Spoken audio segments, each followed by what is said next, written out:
Hello, in this video I'm going to show you how to restart Motorola ThinkPhone 25. Alright, we have two methods how we can do it. We have a normal reboot using the power menu, and we also have the force restart. I'll show you both methods. When it comes to the reboot using the power menu, to launch the menu we need to click power button and volume up button at the same time, just like that. Now all you need to do is to simply tap on the restart button.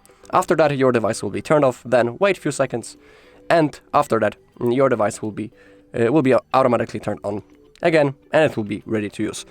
Also, rebooting your device can help with some problems. For example, let's say that you have some problems with your apps, they don't want to launch, or it's taking really long before that app opens. I had a few situations like that when I was using this device, and a reboot helped me.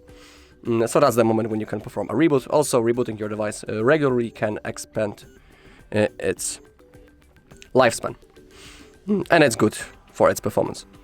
For example, a reboot once a week, it's completely recommended. Okay, and when it comes to the force restart, it's the best way to use it. For example, we should use it when we cannot perform reboot using the power menu, or for example in situations like when we have frozen on or unresponsive screen. To perform a force restart, we need to simply hold power button and volume up button until the phone turns off. So let me show you how to do it. Simply keep holding both buttons.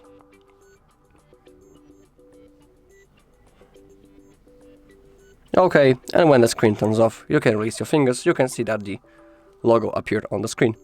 And now simply wait until the phone turns on. Alright, and that's all in this video. Thank you all for watching. If you found this video helpful, please leave a like, comment and subscribe.